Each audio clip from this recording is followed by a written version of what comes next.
수영 선수권 대회에서 전체 2위로 결승에 진출하며 대회 3연속 메달을 향해 순항을 펼쳤습니다. 황선우는 오늘 카타르 도하에서 열린 대회 남자 자유형 200m 준결승에서 1분 45초 1호를 기록했습니다. 오늘은 전국 대부분 지방이 맑겠지만 남해안과 제주도는 대체로 흐리겠습니다.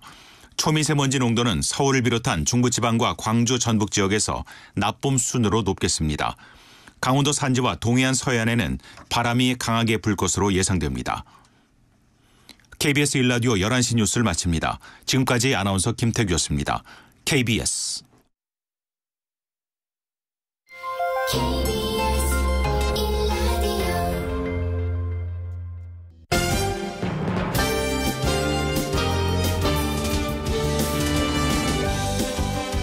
KBS 1라디오 신성원의 오늘 세계는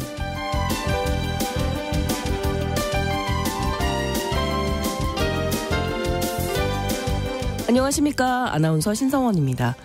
팔레스타인 가자지구 최남단에 위치한 이집트의 접경도시 라파. 이곳은 가자지구에 피난민들이 몰려있는 곳이지만 이스라엘 입장에서는 하마스의 마지막 거점으로 여기는 곳으로 대규모 공습을 예고한 상황이었습니다. 미국과 영국, 유럽연합 등에서 공습 반대 입장을 분명히 했음에도 불구하고 이스라엘은 결국 공습을 단행했는데요. 그 결과 하마스의 인질로 잡혀있던 남성 2명이 가족의 품으로 돌아올 수 있었습니다. 하지만 이번 공습으로 인해서 사망자가 다수 발생한 것으로 전해지고 있습니다. 계속되고 있는 이 민간인 희생을 막기 위해서는 전쟁을 멈춰야 하는데 오히려 그동안 공들인 휴전협상, 인질협상이 멈추게 될 수도 있는 상황인데요. 평화를 위한 노력이 지속되길 바랍니다.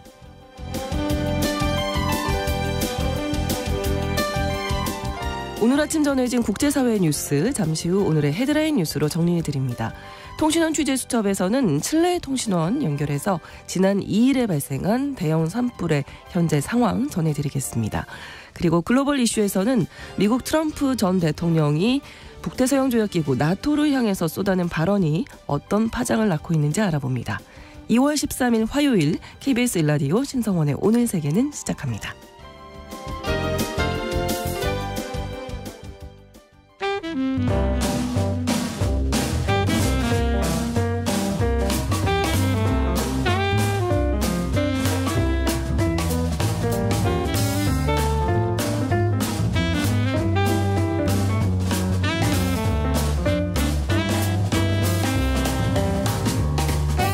신성원의 오늘 세계는 청취자 여러분과 함께 소통하며 만들어갑니다. 실시간으로 유튜브로 보실 수 있고요. 여러분의 의견도 기다립니다. 짧은 문자 50원, 긴 문자 100원이 드는 샵 9730. 라디오와 콩 앱으로 많은 의견 보내주십시오.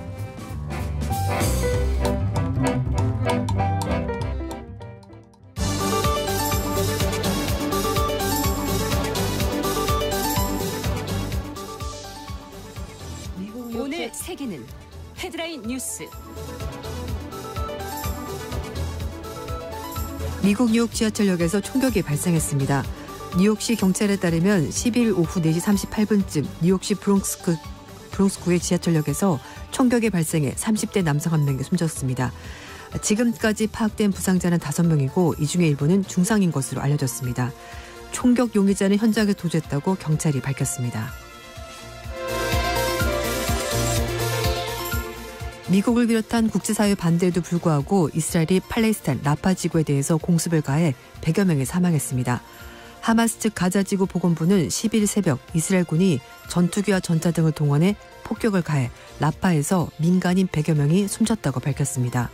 현재 가자지구 최의 피난처로 불리는 라파 일대는 가자지구 인구 230만 명 중에서 절반이 넘는 140만 명이 더 이상 피할 곳이 없어 머문 것으로 추정하고 있습니다.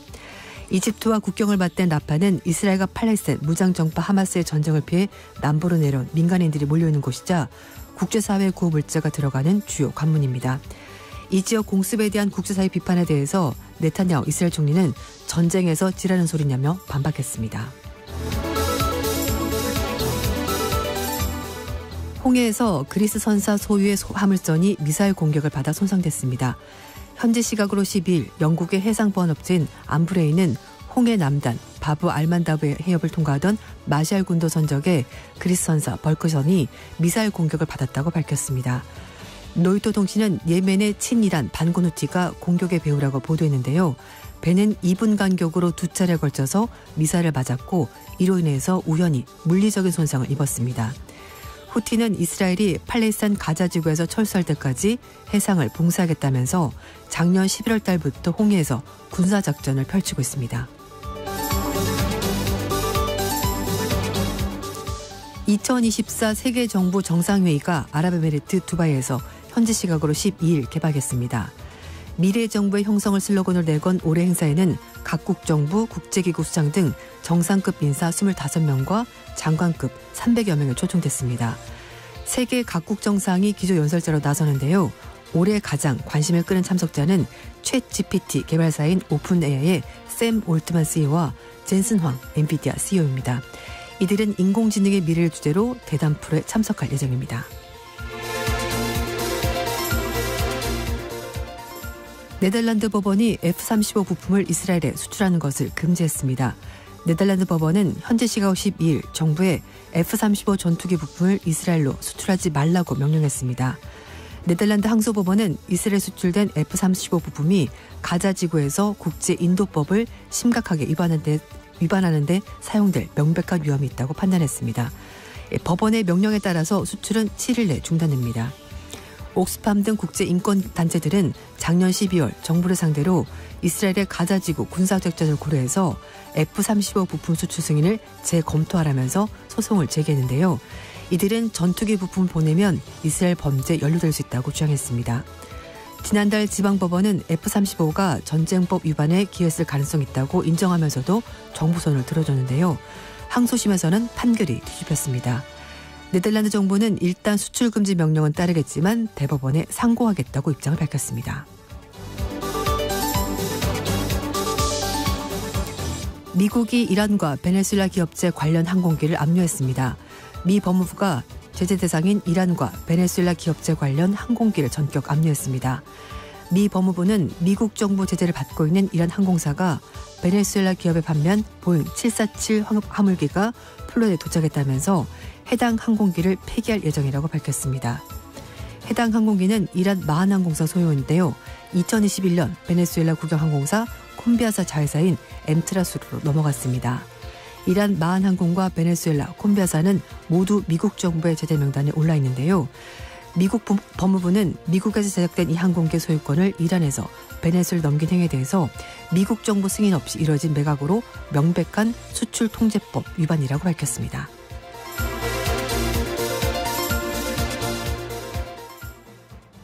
KBS 1라디오 신성원의 오늘 세계는 오늘의 헤드라인 뉴스로 시작했습니다. 외신캐스터 조윤주 씨가 수고해 주셨고요. 이번에는 키워드로 뽑은 국제사회 소식을 함께 살펴보도록 하겠습니다. 먼저 첫 번째 키워드가 전적으로 믿으면 안 됩니다. 이렇게 정하셨네요. 네, 맞습니다. 앞에 제가 잠깐 2024년 세계정부 정상회의 열린다는 소식 말씀드렸는데요. 네.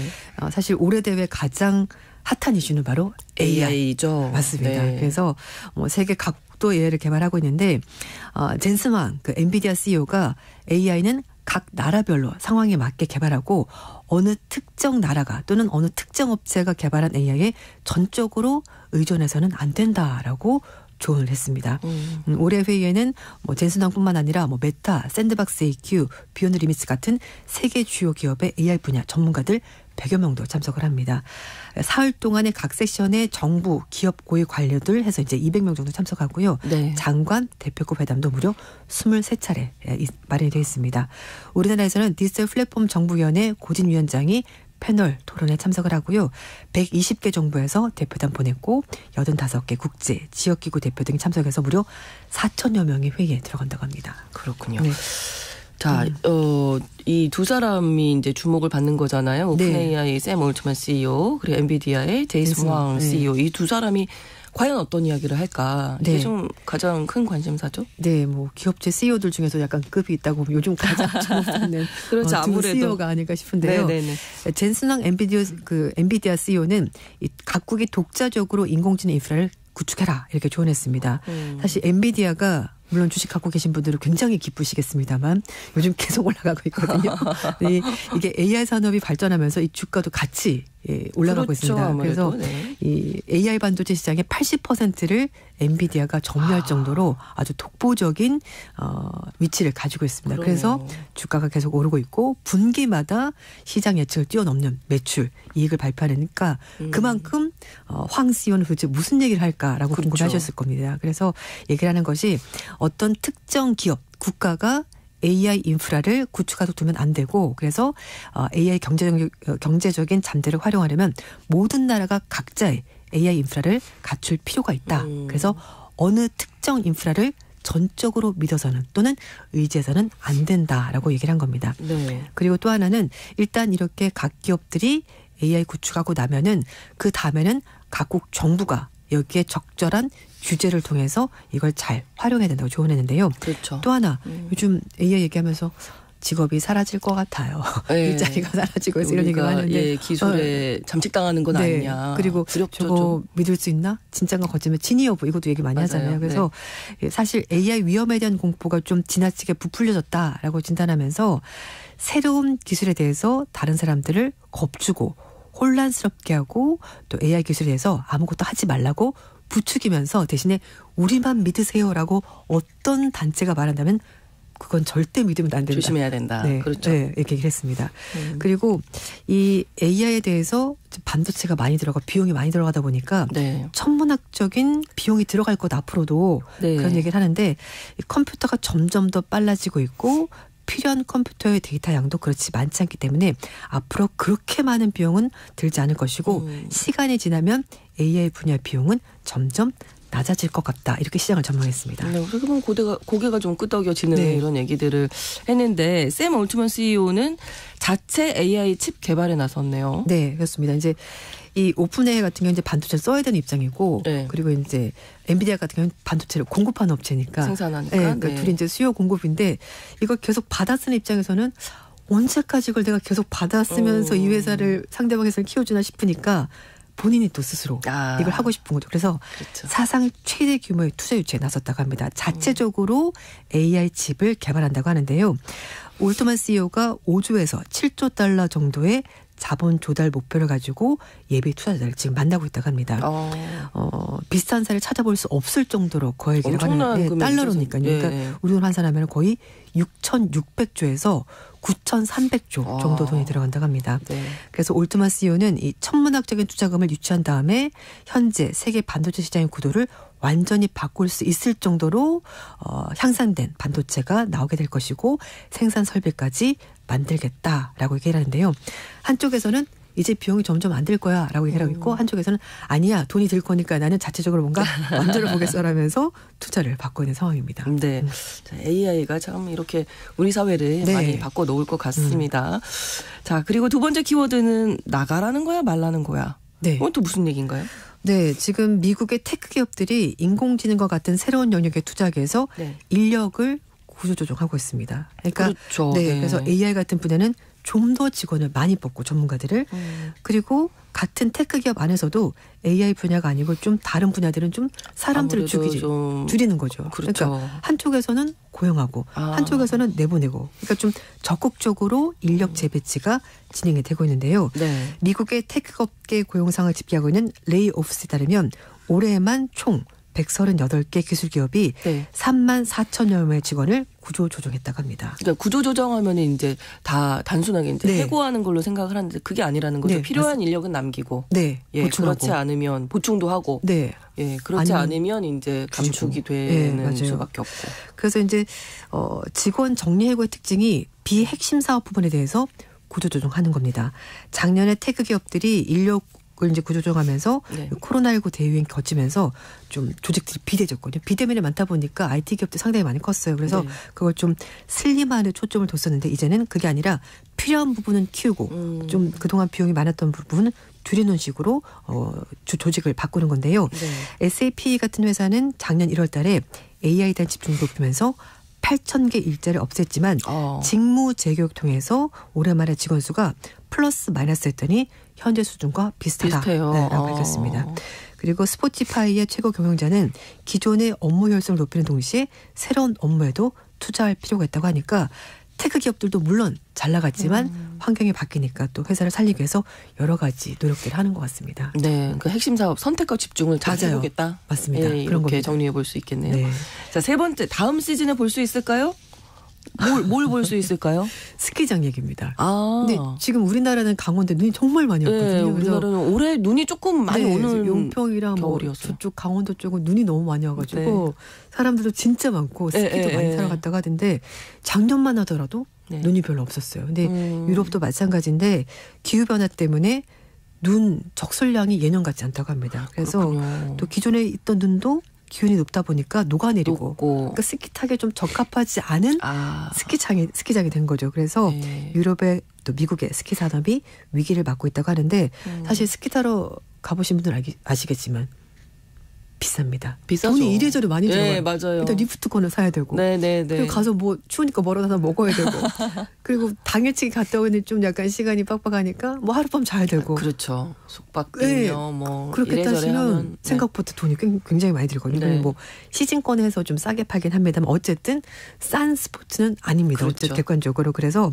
네, 사실 스키 시즌 되면은 또 스키 매니아들은 스키 타야지 하면서 막 얼마나 기다려주겠어요. 그래서 1년 동안 돈 모아가지고 하는데 이렇게 막상 갔는데도 못 즐기다 보니까 이런 비싼 리프트 비용, 숙박 비용을 어떻게 좀 다르게 쓸 수 없지 않을까라고 해서 업계들 얘기를 하는 건데요. 네.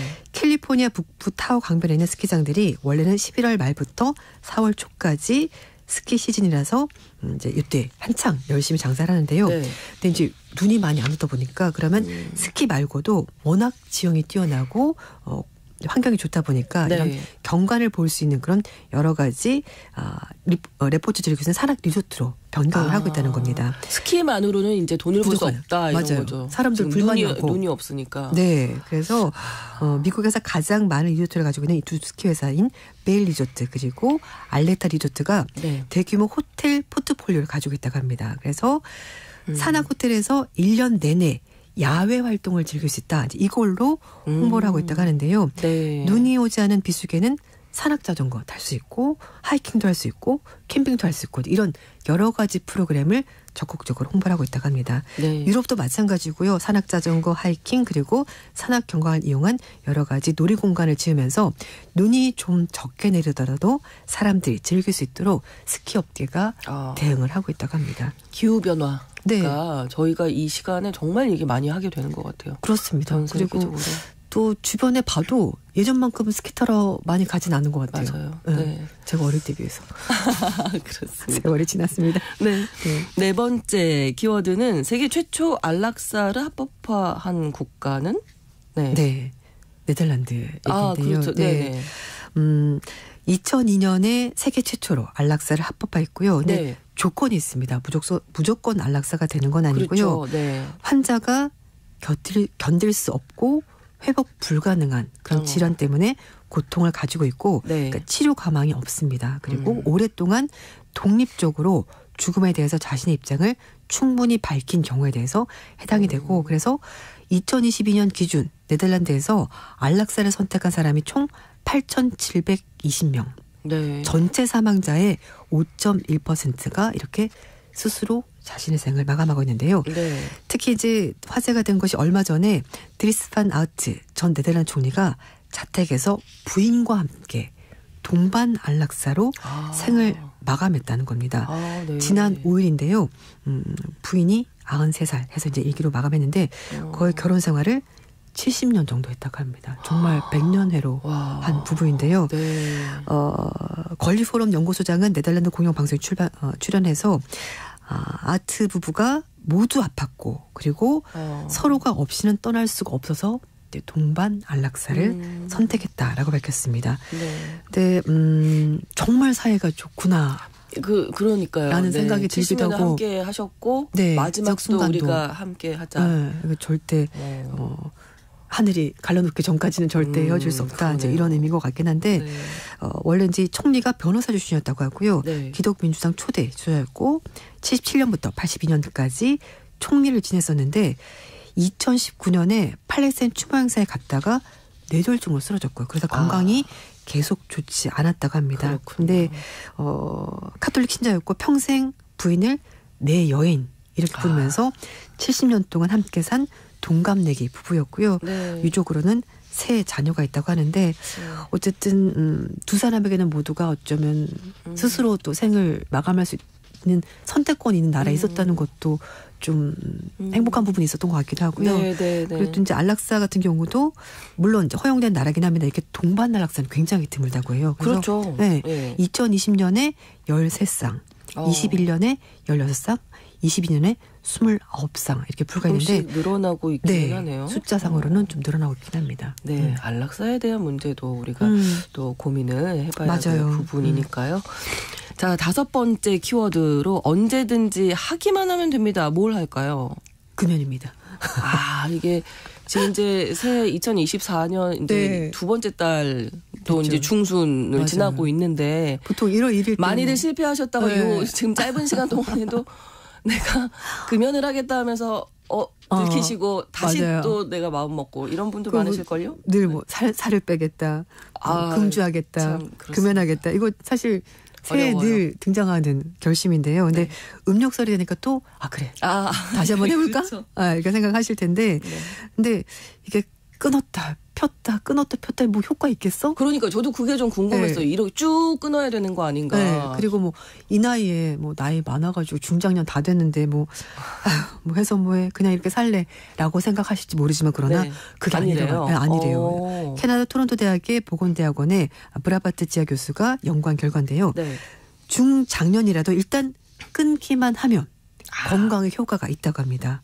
그래서 캐나다, 미국, 영국, 노르웨이 4개 국가의 성인 150만 명을 대상으로 해서 1974년부터 2018년까지 진행된 연구 자료를 15년간 훑어봤습니다. 그랬더니 와, 네네. 연령, 교육 수준, 음주, 비만 여러 가지 변수를 고려한다고 하더라도 어느 나이 때든지 담배를 끊기만 하면은 담배 끊은 다음에 10년이 지나면 기대 수명이 증가한다고 합니다. 그러니까 예. 40세 이전에 담배를 끊은 사람은 담배를 전혀 피우지 않은 사람과 기대 수명이 거의 같아질 수 같아져요. 있다는 겁니다. 그리고 담배를 끊은 지 3년이 안 된 사람도 기대 수명이 최대 6년까지 길어졌다고 하거든요. 그러니까 담배를 끊지 않고 계속 피우는 사람은 담배를 입에 댄 적이 없는 사람보다 사망 위험이 여성은 2.8배, 남성은 2.7배까지 증가하고요. 네. 기대 수명은 12년 또는 13년 정도 짧아진다고 합니다. 그러니까 이게 핑계거리가 이제 없어졌습니다. 이 연구 없어요. 결과로도 나왔기 때문에 여러분 지금 당장이라도 마음 잡수시고 네. 끊으시면 됩니다. 그래서 지하 교수도 네. 절대로 늦은 때는 없다. 아. 중년이라도 그냥 일단 끊기만 하면 된다. 사고방식 좀 바꿔라. 이렇게 조언했다고 합니다. 알겠습니다. 네. 오늘의 헤드라인 뉴스와 키워드까지 외신캐스터 조윤주 씨와 함께했습니다. 고맙습니다. 네, 감사합니다. KBS 일라디오 신성원의 오늘 세계는 1부 마무리하고 2부에서 계속 이어가겠습니다. 11시 30분부터 일부 지역에서 해당 지역 방송 보내드리고요. 사라본의 노래 Someone to Watch Over Me 함께 듣겠습니다.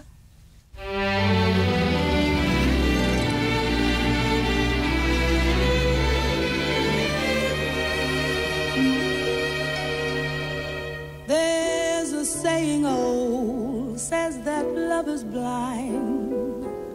Still we're often told, seek and ye shall find. So I'm going to seek a certain lad I've had in mind. Looking everywhere, haven't found him yet. He's the big affair I cannot forget. Only man I ever think of with regret.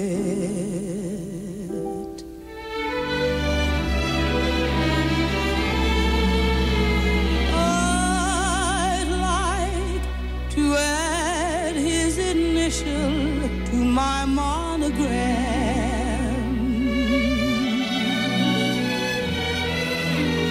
Tell me, where is the shepherd for this lost lamb?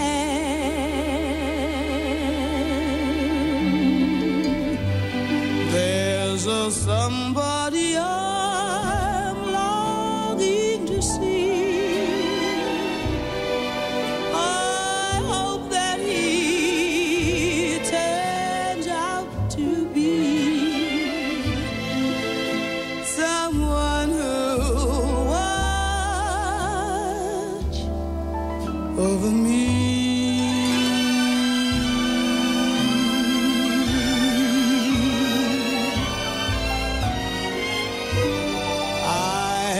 A little lamb who's lost in the wood. I know I could always be good. 지금 시각은 11시 30분입니다. KBS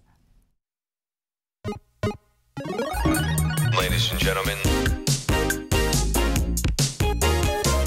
국제사회의 다양한 뉴스를 한눈에 KBS 1라디오 신성원의 오늘 세계는 세계를 바로 보는 최소한의 투자입니다.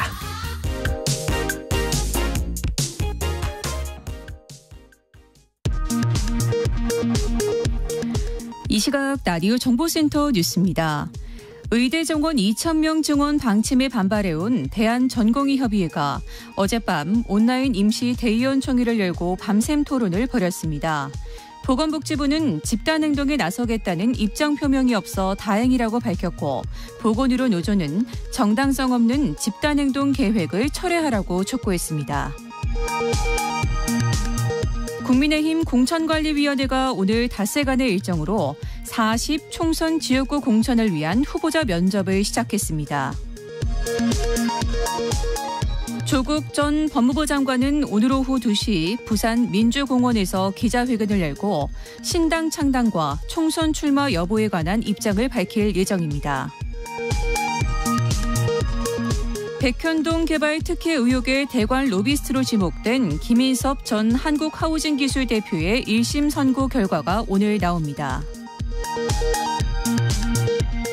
이달 들어 10일까지 수출이 조업일수 감소 영향으로 지난해 같은 기간보다 14.6% 감소한 가운데 무역 수지는 20억 100만 달러 적자를 기록했습니다. 삼성전자가 국내 스마트폰 시장에서 점유율 73%로 1위를 지킨 가운데 애플의 시장 점유율이 처음으로 25% 선을 넘어서며 가파른 성장세를 보였습니다. 해외 파견 근무 중인 가족과 함께 아프리카 말라위에서 거주하던 60대 한국인 여성이 피살돼 현지 경찰이 수사에 나섰습니다.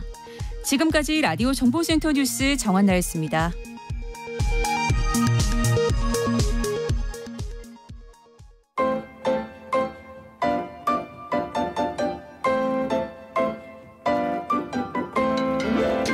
통신원 취재 수첩. 통신원 취재 수첩에서 오늘은 칠레에서 지난 2월 2일에 발생했죠. 대형 산불 관련된 소식, 피해 복구는 또 어떻게 이루어지고 있는지까지 알아보도록 하겠습니다. 칠레 산티아고 김정화 통신원 연결합니다. 안녕하세요. 네, 안녕하세요. 칠레 산티아고에서 인사드립니다. 네, 이 칠레에서 대형 산불 발생해서 국가 비상사태까지 선포됐었는데 피해 상황이 어떤지, 또 지금 김정화 통신원 계신 산티아고는 괜찮은지 좀 소식 전해주시죠. 네, 제가 살고 있는 수도 산티아고는 산불이 발생한 곳에서 122km 정도 떨어져 있기 때문에 네. 재난 상황을 직면하지는 않았습니다. 네. 지난 2월 2일 칠레 수도 산티아고에서 북서쪽에 위치한 차로 90분 정도 걸리는 그 비냐델마르라는 유명한 휴양지가 있는데요. 네. 이곳에서 산불이 발생을 했습니다.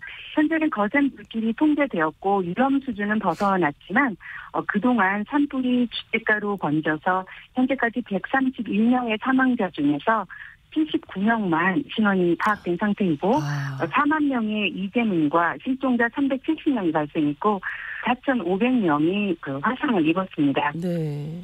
목격자들의 증언에 의하면 마치 핵폭탄이 터진 것 같은 위력으로 순식간에 산불이 번졌다고 전했습니다. 피해자들 중 상당수는 여름 휴가를 온 피서객들이 포함되어 있습니다. 이에 가브리엘 보리치 칠레 대통령은 이번 산불은 2010년 칠레에서 550명의 목숨을 앗아간 8.8도의 강진 이후로 발생한 제일 큰 재난이라고 언급을 하면서 2월 5일부터는 그 이틀간의 국가 애도 기간으로 선포를 했습니다. 네. 또한 긴급 재난 보조금 225만 원을 각 피해 가족에게 전달을 했고 현재 긴급 대피센터가 마련이 되어서 이재민들이 대피해 있는데요. 대국민 재난 긴급 구호자금 캠페인을 통한 경제적인 도움과 또 여러 자선단체들의 그 원조를 받고 있습니다. 네. 또한 피해 지역의 약탈을 방지하고 또 구조와 복구 차량 진입을 원활하게 하기 위해서 현재 밤 10시에서 오전 5시까지 통행 금지령이 발효된 상태입니다. 네. 미국에서는 소방 전용 비행기 탱커를 제공을 했고 세계 여러 나라에서 화재 소방 전문가들이 긴급 파견되어서 칠레의 원조의 손길을 주었습니다. 우리 정부에서도 50만 달러 규모의 인도적 지원을 제공하기로 했다는 소식입니다. 한편 프란치스코 교황은 칠레 산불 사상자를 위해서 모두 함께 기도해 줄 것을 요청을 했습니다. 이번 산불로 인해서 피해 지역 중 1,200헥타르가 잿더미로 변했고 주택 15,000채가 일부 또는 전부 불에 탔습니다. 이러한 여러 물질적 피해를 금액으로 환산을 한다면 한화로 9천억 원에서 1조 2,500만 원에 달한다는 분석이 나오고 있습니다. 목격자들도 이제 뭐 핵폭탄이 터진 것 같은 위력이었다 이렇게 얘기를 할 정도로 단시간에 이렇게 피해 규모가 커진 원인에 대해서 칠레에서는 어떤 얘기가 나오고 있는지 궁금합니다. 네, 내륙 지역 한낮 기온이 37도까지 오르는 폭염에다 올해는 엘니뇨 현상으로 더욱 건조해져서 가뭄이 지속되던 상황이 큰 영향을 준 것으로 분석이 됩니다. 한때 시속 60km에 달했던 거센 바람도 불길을 피우는 데 도화선 역할을 했다고 보이는데요. 또한 정보를 알리는 긴급 알람 수신용 안테나가 일부 파손되면서 화재로 인해서 고장이 난 안테나 탓에 시민들이 제대로 정보 대피 정보를 못 받았겠네요. 못했고 전달을 받았을 때는 이미 대피하기에는 늦은 상황이었기 때문입니다. 한편 수천 채의 주택이 파괴된 비냐델마르 외곽 산비탈에는 저소득층이 모여 사는 마을이 있는데요. 이곳에 도로가 아주 비좁기 때문에 소방대원 진입이 제때 이루어지지 못해서 구조에 실패했다는 안타까운 소식이 들렸습니다. 또한 긴급 피난 루트 지도가 제대로 마련이 되지 않아서 차량으로 피신하는 사람들이 어디로 탈출해야 할지 모르는 상태에서 차로 다급히 움직이는 도중에 막힌 도로에서 화염에 희생자가 된 사람들도 많았습니다. 그렇군요. 아무튼 4만 명 정도의 이재민이 발생했다고 하니까요. 이 큰 산불 좀 빨리 잘 복구가 됐으면 좋겠습니다. 또 다시 일어나지 않도록 예방도 잘 해야 되겠고요. 또 다른 소식도 준비하셨는데 칠레 전직 대통령이 타던 헬리콥터가 호수에 빠져서 사망했다는 소식 사실 저희 다른 코너에서도 잠깐 전해드렸었는데 이 얘기 좀 해주시죠. 네, 그렇습니다. 지난 2월 6일 세바스티안 피네라 전직 대통령이 칠레 남부 랑코 호숫가에서 여름 휴가 도중에 74세의 나이에 헬리콥터 사고로 사망을 했습니다. 랑코 호수는 칠레에서 세 번째로 큰 호수인데요. 그는 종종 스스로 자신의 전용 헬기를 모는 것으로 잘 알려져 있습니다. 이번에도 피네라 대통령이 직접 헬기를 조종했는데요. 이번 사고 시에 동승자는 피네라의 여동생과 또 피네라의 동업자이자 친구인 이나슈 게레로 그리고 또 게레로의 아들로 밝혀졌습니다. 이들 3명은 헤엄을 쳐서 생존을 했지만 해저 28m에서 피네라의 시신이 수습된 후에 부검 결과 사인은 익사로 확인이 되었습니다. 피네라 대통령은 안전벨트를 풀 수는 있었지만 헤엄을 치는 데는 실패한 것으로 보입니다. 피네라가 탔던 로빈슨 R-44 헬리콥터가 수습이 되어서 시민 항공 총국이 주도하는 조사가 현재 정확한 사고 원인을 밝히기 위해서 진행 중입니다. 현재까지 여러 상황을 종합해보면 이륙 직후 기술적 결함이 사고를 일으킨 것으로 추정이 됩니다. 또한 바람이 매우 강했고 또 비가 오고 있었기 때문에 헬기의 창문이 안개로 인해서 탁해져서 시야가 흐려진 것도 원인으로 꼽히고 있습니다. 이에 가브리엘 보리치 대통령은 3일간 국가 애도를 선포했습니다. 피네라의 유해는 칠레 공군 소속 비행기도 공군의 예우를 받은 후에 칠레의 전 국회의사당으로 이송이 되었다가 모네다 대통령궁으로 다시 이송되었습니다. 이곳에서 가브리엘 보리스 대통령의 고별 연설이 있은 후에 산티아고 대주교가 대성당에서 장례 미사를 집행을 하면서 국장으로 거행이 되었습니다. 수많은 칠레 국민들은 자신의 정치적인 이념을 떠나서 평소 에너지 넘치는 카리스마를 지닌 피네라의 갑작스러운 사망에 애도를 표하고 각종 매체에서는 그를 기리는 특집 방송이 보도되었습니다. 네, 피네라 전직 대통령 어떤 인물이었는지 좀 소개해 주실까요? 네, 피네라는 시카고 대학교 경제학 박사 출신으로서 사업가 및 정치인으로 2010년에 대통령으로 한번 선출되었다가 그다음 한 임기를 쉰 후에 2018년에 재선되었습니다.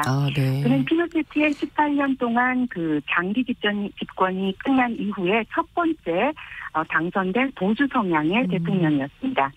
1980년대 신용카드 사용을 칠레에 처음 도입을 해서 신자유주의 정책을 칠레에 뿌리내린 장본인인데요. 그는 칠레에서 5번째로 부유한 사람이었습니다. 그의 첫 임기 동안에는 칠레가 경제적 성장을 괄목할 만하게 이루었고 2010년 광산 붕괴 사고가 발생을 했을 때 그 33명의 광부를 구출하는 데 큰 공헌을 한 일로 가장 잘 알려져 있습니다. 그렇군요. 소식 오늘 잘 들었습니다. 전해주셔서 고맙습니다. 네, 안녕히 계십시오. 네. 산티아고에서 전해드렸습니다. 네, 김정화 통신원이었습니다.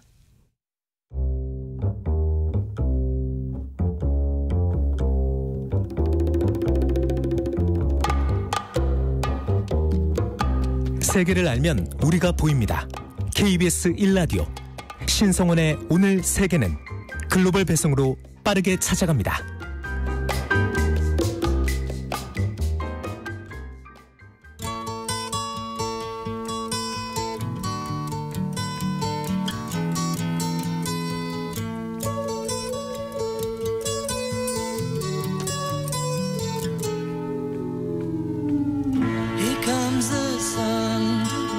미국 공화당 대선 후보 경선에서 압도적인 선두를 달리고 있는 도널드 트럼프 전 대통령이 미국과 유럽을 발칵 뒤집어 놓은 발언을 했습니다. 자, 이번 발언을 한 이 트럼프 전 대통령이 미국의 차기 대통령으로 다시 당선될 경우 국제 질서에 미칠 파장에 대해서 오늘 글로벌 이슈 시간 얘기 나눠보겠습니다. 한겨레 신문 정의길 기자 나오셨습니다. 어서 오세요. 안녕하세요. 네. 자, 많은 얘기로 항상 이슈가 되곤 합니다만 이번엔 미국도 그렇지만 유럽에서 지금 비판이 쏟아지고 있더라고요. 어떤 상황입니까? 예, 도널드 트럼프 전 대통령이 한 선거 유세에서 자신이 재임하던 시절에 나토 즉 북대서양 조약기구 회원국이 방위비 분담을 충분히 하지 않는다면은 자기가 러시아에게 침공을 부추길 것이다 이런 발언을 했습니다. 미국의 대통령을 지냈고 또 차기 대통령을 이력한 사람이 미국 안보의 중추인 동맹국을 사실상 적국인 러시아한테 침공당하라 이런 말을 한 거죠. 네. 미국과 유럽 조야에서 심각한 우려 비판 넘어서 경악스러운 반응을 나오고 있죠. 그렇습니다. 자, 그러면 먼저 트럼프 전 대통령이 어떤 말을 했는지 좀 자세히 알아볼까요? 지난 10일 사우스캐롤라이나 콘웨이에서 열린 선거 집회였습니다. 트럼프는 이 집회에서 자신이 대통령에 재임하던 시절에 나토 회원국 정상회의에서 한 큰 나라 지도자와의 대화를 소개하며 이런 발언을 했습니다. 구체적으로 보면 그 지도자가 자신한테 우리가 돈을 내지 않고 러시아의 공격을 받으면 당신들이 우리를 지켜줄 것인가 라고 물었다는 겁니다. 그래서 트럼프가 돈을 안 냈다고? 체불했다고? 아니 나는 당신들을 보호하지 않을 것이다. 돈을 안 내면. 돈을 안 내면 여기 돈이라는 건 방위비죠. 말하는 겁니다. 사실 나는 그들이 원하는 그들이라는 여기서 러시아를 말합니다. 그들이 원하는 뭐든지 하라고 부추길 것이다. 당신들은 돈을 내야 한다. 이렇게 말했다는 겁니다. 즉 이 말은 무슨 말이냐면 나토 동맹국 중 방위비를 충분히 내지 않는 국가는 미국이 방어하지 않을 것이고 러시아에게 원하는 것을 하라고 부추기겠다는 말이죠. 그러니까 즉 얘기해서 나토의 방위비 분담을 규정대로 지키지 않는다면 러시아의 공격을 받아도 미국이 보호하지 않고 오히려 러시아한테 침공하라 이렇게 부추기겠다는 거죠. 약간 한 발을 조금만 더 가게 되는 그런 발언이 아닌가 이런 생각이 듭니다. 상당히 심각한 발언이죠. 그렇죠. 공식적으로 지금 전 세계적으로 문제가 되고 있는 거잖아요. 이 발언이. 네네. 그런데 이게 무슨 말이냐 그러면 뜻이냐 그러면 이제 나토 헌장 5조의 가장 핵심적인 조항인데 즉 나토 회원국이 한 나라가 공격을 받는다면 이거는 그 나라에 대한 공격이 아니라 나토 전체 회원국에 대한 공격으로 간주한다. 네, 그래서 네. 우리가 나토 회원국 전체가 이 공격에 대응한다. 이런 겁니다. 이걸 트럼프의 이 말은 공격받아도 나토가 개입하지 않겠다. 방어하지 않겠다. 이런 뜻이죠. 그러니까 완전 그렇죠. 나토의 존재 자체를 부정하는 거죠. 예, 그러니까 방위비를 지출하라 내라는 얘기잖아요. 그렇죠. 예, 여기 핵심은 이 부분도 좀 짚어주실까요? 그게 이제 그 나토라는 게 아시다시피 2차 대전 직후에 미국이 유럽에서 네. 그 소련의 위협에 대항하기 위해서 서유럽 국가들 중심으로 결성한 그렇죠. 군사 동맹 기구입니다. 그렇죠. 지금도 나토는 미국이 주도한 국제 질서를 군사적으로 뒷받침하고 미국과 서방에게는 사활적인 동맹 기구입니다. 이 미국은 유럽 국가들한테 이 나토를 통해서 자기들의 군사력을 제공해주고 네. 지켜주고 대신 유럽은 군사력에서 어느 정도 해방이 되면서 그 자기네 국력을 경제 성장에 투하를 해갖고서 경제력을 신장시켜서 전체적으로 서방 즉 자본주의권 전체의 그 힘을 늘려나가면서 서로에게 윈이 되는 이런 구조를 취해왔던 거죠. 네. 근데 이제 미국의 국력이 상대적으로 약화되고 동맹국의 국력도 커지니까 미국에서는 유럽 동맹국들이 이제 힘이 커진 만큼 방위비도 내라. 그래서 무임승차하면 안 된다. 안보 무임승차하면 안 된다. 이런 비판이 나왔습니다. 네. 그래서 2006년 나토 국방장관 회의에서 회원국들은 자기네 나라 국내 총생산 GDP의 약 2% 정도를 이젠 국방비로 책정하자 이렇게 했고 2014년 나토 정상회의에서는 이 2% 규정을 갖다가 2024년 올해죠. 올해까지 모두 달성하자 이렇게 약속을 한 겁니다. 네. 현재 미국은 나토 방위비 한 70%를 부담하고 있습니다. 네. 근데 문제는 30개 회원국 중 아직까지도 19개 회원국이 여전히 2% 규정을 지키지 못하고 있습니다. 특히 유럽 대륙에서 가장 큰 두 나라 중추 국가인 프랑스와 독일이 이 2% 규정을 지키지 못하고 있습니다. 그래서 버락 오바마 때부터 그래서 시작해서 특히 트럼프 대통령 재임 시절에 유럽 국가들한테 방위비 더 내라 20% 룰을 준수해라 압박이 최고조로 달했었죠. 네, 그러니까 트럼프 전 대통령이 유럽 국가한테 이렇게 방위비를 늘려라, 그러니까 꼭 내라 이렇게 얘기한 게 지금 처음이 아닌 거네요. 아니죠. 계속 돼 왔었군요. 그러니까 트럼프는 이미 2016년 대선에 처음 출마했을 때부터 이 나토를 갖다가 낡고 쓸데없는 동맹이라고 폄하했습니다. 일단 나토 자체에 대해서 부정적이고. 네. 그래서 그 후보 시절에 2016년 7월 뉴욕타임즈 회견에서 이런 질문을 받았어요. 러시아가 나토 회원국인 발트 3국이랑 에스토니아, 라트비아, 갑자기 리투아니아 세 나라를 네. 말하는 거죠. 이 침공하면은 어떻게 할 거냐 그랬더니 그 나라가 미국에 대해 의무를 다한 일 검토한 뒤에 방어를 나설 것이다. 결정할 것이다 이렇게 말씀. 이거는 무슨 말이냐면 한 회원국 나토 회원국 무조건 침공받으면은 미국이나 다른 회원국이 자동적으로 개입하는 이런 조항을 부정한 겁니다. 아까 말했던 5조 조항을 부정한 말입니다. 네. 더 나가서 대통령 당선 뒤에는 당선이 2018년 7월에 미국 폭스 뉴스와 인터뷰에서는 발칸의 소국인 몬테니그로를 포함해 나토 동맹국을 미국이 방어하려다가는 3차 대전이 일어날 수도 있다. 이런 말을 했습니다. 그런 조그만 나라를 방어하다가 우리 미국이 손해보는 3차 대전을 우리는 감수하지 않겠다. 이런 얘기죠. 이것도 역시 나토 헌장 5조를 부정하는 발언이죠. 그렇죠. 특히 트럼프는 유럽의 최대 국가인 독일에 대해서 상당 불만을 표현해왔습니다. 독일이 그 GDP 1.3%의 국방비를 책정 안 한다를 콕 집어서 압박하고 폄하를 했습니다. 그래서 결국 2017년 5월에 그 G7 주요 7개국 정상회의가 끝난 뒤 메르켈이 하도 당시 앙겔라 메르켈 독일 총리가 네. 하도 트럼프에 시달리고 나니까는 이런 말을 했습니다. 지난 며칠간 경험으로 볼 때 남에게 의지할 수 있는 시대는 이제 지난 것 같다. 우리 유럽의 운명은 이제 우리가 직접 챙겨야 한다. 이런 발언을 해갖고 야 유럽이 미국으로부터 독립선언을 한 거다. 네네네. 이런 발언까지 나와서 상당히 파장이 컸었죠. 자, 그러면 이 트럼프 전 대통령이 왜 이렇게 나토 이런 동맹국을 향해서 압박 또 뭐 폄하까지 하는 건지 좀 살펴봐야 될 텐데요.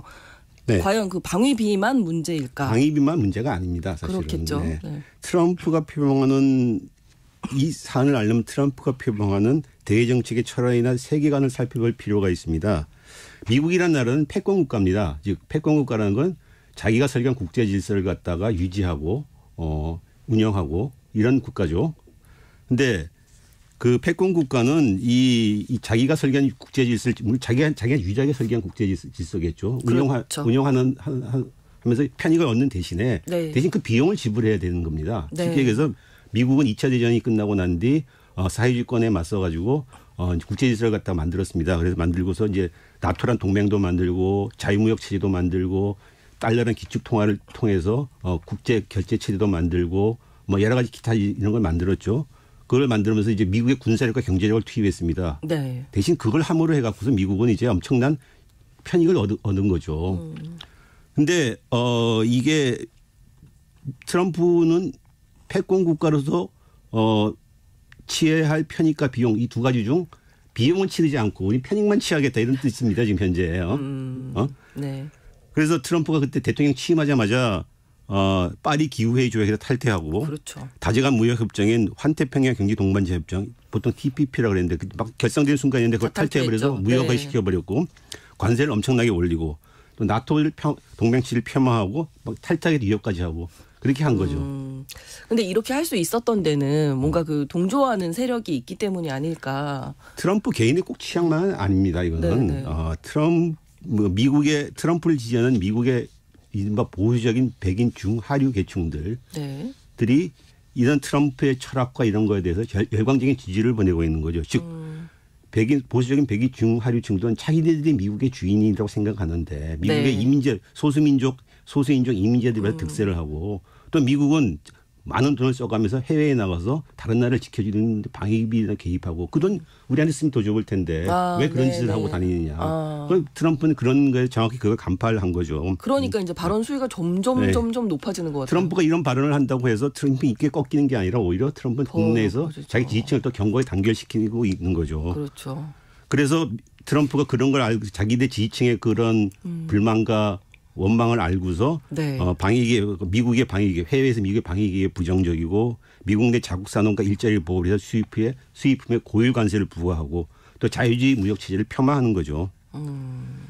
지지층만 너무 생각하는 게 아닌가. 물론 선거를 하다 보면 그럴 수밖에 없겠지만요. 그렇죠. 그러니까 이제 미국의 전체 나라를 좀 생각해야 하지 않을까. 근데 이것도 이제 많이 견해가 엇갈립니다. 그러니까 미국이 해외에서 대외 개입을 하는 거는 기본적으로 미국의 국익을 위한 건 맞는데 미국 내에서 미국 내 좌우 진영 내 공의 이런 불만이 있는 거죠. 그래 그건 국익이 맞는데 그럼 그 국익은 누구를 위한 국익이냐. 그렇죠. 대다수 대중들이 아니다. 이네 상층부를 위한 국익이다. 이런 식으로 반발을 하는 거죠. 그러니까 그러니까 그런 점에서 트럼프의 이런 그 철학이나 대외 정책이 먹혀 들어가는 거죠. 네. 그래서 이제 올해 선거를 앞두고 있기 때문에 재선이 만약에 트럼프 전 대통령이 된다. 네. 그러면 뭐 동맹을 이렇게 폄하한다든지 지금 나왔던 이야기 더 강화되지 않겠습니까? 이미 그런 신호도가 나타나고 있습니다. 현재 미국의 관세율은 평균 3%입니다. 그런데 트럼프가 지난 8월에 이미 자기가 대선되면은 평균 관세율을 갖다 각 국가만 10%로까지 올리겠다는 걸 그랬습니다. 올리겠다고 3배 이상 올리겠다는 거죠. 맞아요. 또 최근 들어서는 중국산 제품에 대해서는 관세율을 60%. 그리고 미국에 사용된 모든 자동차는 미국에서 만들어야 된다. 이런 식의 얘기를 하고 있는 거죠. 뭐 미국, 유럽 뭐 반응 심각한 건 당연한 거고 저는 이제 듣다가 우리나라에는 영향이 없을까요? 이런 게? 이미 우리나라는 영향이 있었습니다. 그리고 또 앞에 있을 겁니다. 쉽게 얘기해서 트럼프 재임 시절에